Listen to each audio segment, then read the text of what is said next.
Internet besties. Welcome or welcome back to my May and June reading wrap up. Guys, I just did this. I don't know how this happens every single, or I guess every other month. I like to combine my reading wrap ups for 2 months because I don't read like a ridiculous amount of books every single month. But I still can't believe that I'm sitting here doing this video again. And in the months of May and June, I don't really know what was going on with me, but I read more books than I usually do. I think if you add everything all together, it was like, I want to say 13, but a good chunk of those were graphic novels, so I'm combining those into one because that just doesn't feel fair. So realistically, I read about 9 books if we bundle all those graphic novels together into one book, and I'm just so excited. And also, we had a lot of high ratings over the last 2 months. Lots of different genres, and I'm so excited to get into it. So without further ado, let's just do it. Okay, so about half of the books I read physically, and then the other half I either listened to or I checked them out from my library, or I read them on my Kindle from Kindle Unlimited. So we've got a good little mix. And also, if you guys are looking for a more detailed review or like my live opinions, I'm gonna link all the reading vlogs that these are in down below. Okay, so the first book that I read in May was a highly anticipated read for me. This is Emily Wilde's Encyclopedia of Fairies by Heather Fawcett. This book follows the story of an academic named Emily Wilde whose goal is to compose the first encyclopedia of fairies. So in this world, many people have studied the folk, the fairies, but she wants to be the first person to compile all of the information that we have about fairies and essentially propel herself into academic success and further the world's knowledge about fairies. The thing about Emily, she is not a social girly. She's a little bit of an introverted academic queen, you could say. And so when she goes on this adventure to study fairies, she has a little bit of a difficult time communicating with the people who live there. And she gets herself into some trouble, of course. And she has a fun little companion who comes with her. And there are little ounces, little crumbs of romance throughout this book that I did really enjoy. This is also a cozy fantasy. So if you're looking for something that's not very high stakes, something very relaxed, I would absolutely recommend this book. Also very wintry, which I did not know going into this book. So this is now summer, but if you're looking for like a winter book to read, a cozy book to read, all my Australia, New Zealand girlies, this is the time to read this book. I ended up rating this book a 3.75. I really loved this story. I loved the characters. I think when it comes to me as a reader and what I like as a reader, I tend to prefer in the fantasy genre things that are a little bit more high stakes. I want a little bit more on the line. And so there were times when, at no fault of the book, I just felt like it wasn't giving necessarily what I love in a book, but overall, I would still recommend this. I do think I'm going to continue the series. I'm not sure when, but this was a really fun one, and I'm really glad that I finally got to this. Okay, now we're talking about all the graphic novels that I read. We're just bundling these all together. So in May, I read the 2nd through the 5th Heartstopper graphic novels. I read these on my Kindle. I checked them out from my library, sent them over to my Kindle, and it was actually a totally fine and enjoyable and honestly lovely reading experience. And these are so stinking adorable. It follows the story of Nick and Charlie. They're both high school students, and Charlie is out as gay, and he gets seated with a cute boy named Nick. And Nick seems like this very stereotypical straight rugby player, but you know, and I know that that's not the case. And the sweetest little romance brews between them. It's a story of acceptance. It's a story of love, loving yourself, loving others. It was just adorable. And like I said, I read these throughout the entire month, and they're just so cute. I cannot wait for the final volume 6 to come out. And I think altogether I'm rating these just 5 stars as a series. I thought they were so cute, and I simply can't rate them lower than that. If you've been putting off graphic novels, I would just go for it. Okay, next up we have a little bit more of a depressing one. And the next book that I read was Demon Copperhead by Barbara Kingsolver. If you guys are looking for literature with beautiful quotes, extremely well fleshed out and developed characters who feel extremely real, but are also ready to become so attached to them that they break your heart, this is the book for you.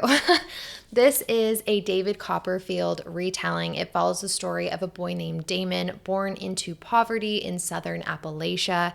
And we basically just get to follow this character as he grows up and deals with the consequences of poverty. There's a lot of discussions about how difficult it is to break the cycle of, again, just your disadvantages, I feel like is the best way to say it without spoiling anything. And you become so attached to Damon as a character. You want him to succeed so badly.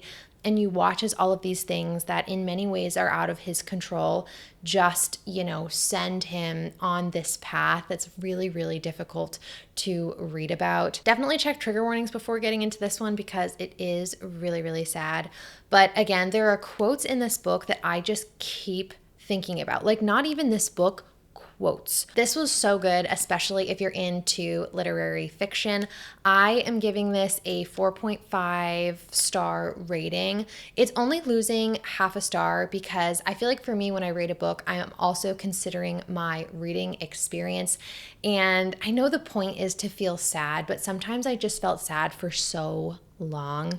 And also, there are a lot of difficult things going on. I became somewhat desensitized and numb to the sad things because they just kept happening. And so I feel like for me, the perfect literary fiction books needs a few more bright moments to then make me feel those strong ones even more, if that makes sense. Kind of like a change in tone. But overall, this was so good, but so sad. Next, I needed something a little happy, a little more positive, and so I picked up Heartless by Elsie Silver. This book is the second book in the Chestnut Spring series, which is a small town cowboy romance series. What more could I ask for? What more could a girl want? I don't know.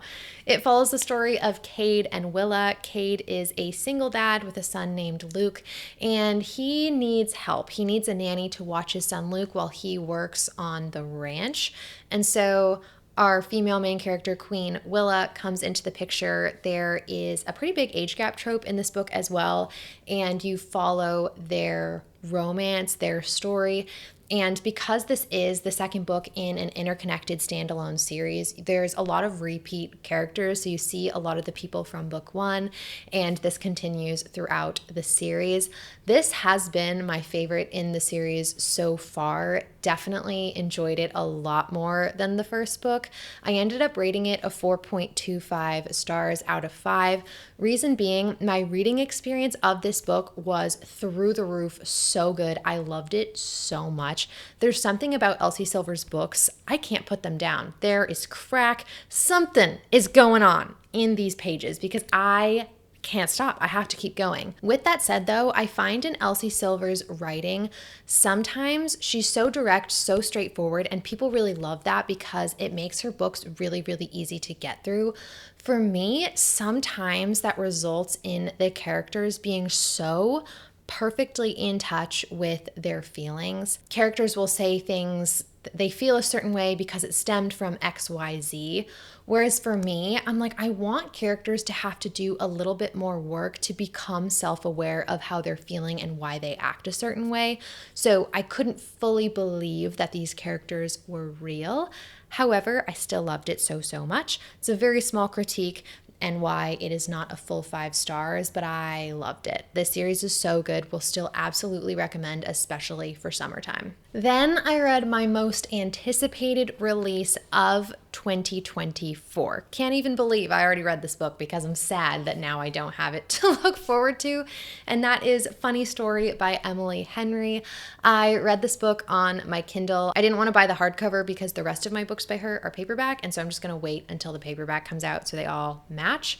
So I read it on my Kindle, and this is the story of Daphne and Miles, who essentially both get broken up with by their significant others, and then the significant others date each other. And I might add that the significant others who broke up with them were childhood besties who claimed there was nothing to worry about. Hate that. Hate that. But Miles and Daphne are like, crap, I have nowhere to go. I need a roommate. So they end up living together as roommates, and we follow their super sweet summertime romance. And Emily Henry, she is my favorite author, period. I love her books. And the reason being, Emily Henry never feels the need to create something so dramatic. In a lot of romance books, I find that authors either make very extreme characters that don't feel 100% real, or you see that in the plot where there's these crazy plot twists going on, and so it doesn't feel 100% real. But Emily Henry can write a romance that feels so realistic and is still so addicting. All of her characters feel like people that I could have met in my life, and the plot lines feel like a plot line that could in some way or another happen to me, and I love that about her books. I ended up giving Funny Story a 4.5 stars. I absolutely loved it. The only reason it wasn't a perfect read for me is I felt like there were a few characters who I didn't really understand their purpose in facilitating the plot. So there were mention of two characters in particular that I felt like could have been explored a little bit more thoroughly. And one of my biggest pet peeves in books is when there are side characters there whose purpose I don't fully understand. So I loved this story. I loved Miles. I loved Daphne. That was just like a tiny little critique about like the characters and character development. I love this book. I can't wait to like forget things and reread it in like a year, because that's just what I do with Emily Henry books. So yeah, this book was so good. Please, if you're going to take any book away from this video, it's that one. Like, go buy it, go read it. I loved it. I did do a reading vlog where I read books by Emily Henry for a week. And so the next book that I read was Happy Place. This was a reread for me. And again, Emily Henry's my favorite author. This is my favorite book, period. Like, I love this book so much. And this time I went in and I fully annotated this book like a crazy person. Every single page has something on it. I love this story so much. It's perfect for summertime. This book follows the story of 6 friends who get together every single summer, and they go on this like East Coast summer vacation, and it is 2 timelines. And so in the first timeline, we see Harriet and Wynne falling in love during college. And then in the present timeline, I want to say around like 10 years later, we have them, but they've broken off an engagement, but their friends don't know about it yet. And they're on the summer trip all together. And for reasons that I'm not going to say, they have to fake date. Or they don't have to, but they choose to fake date. And it's so good, and you just get to see them fall in love then and now. And the characters, again, are so thoroughly fleshed out. All of these people, not characters, people, they exist, okay? They're real. This book is just truly one of my favorites. I love it so much. 5 stars, 10 stars, a million stars. That's all I have to say about that. Next, I picked up a very hyped up book that I really thought I would love, but honestly, I did not. And that book is Done and Dusted by Lila Sage. This again is a cowboy romance book in the Rebel Blue Ranch series. And because I had enjoyed the Chestnut Spring series so far, people were saying that this would be a great place to start if you're looking for something a little bit similar. So I picked this up, not even considering the possibility that I wouldn't like it, but unfortunately this book just wasn't for me. I felt like, well, first let me tell you what it's about. So in this book, we follow Clementine, who is a horse rider, equestrian. I struggled with this before and I still don't know what the technical terminology is. She rides horses, okay? And she has a bit of an accident that we don't really know about at the beginning. And that accident causes her to go home to her small town of Meadowlark. In Meadowlark, she runs into Luke, our male main character King, who also happens to be Clementine's older brother's best friend. Yeah, I went there. Yeah, Lila Sage went there, okay? So we follow their relationship, okay? Them falling in love, all that good stuff. I think for me, this book was and is described as a slow burn. And for me, a slow burn is both the time it takes for our characters to get together physically, as well as the time it takes for them to mentally reach that place where they realize they want that person and they need that person, they're attracted to that person, all that kind of stuff.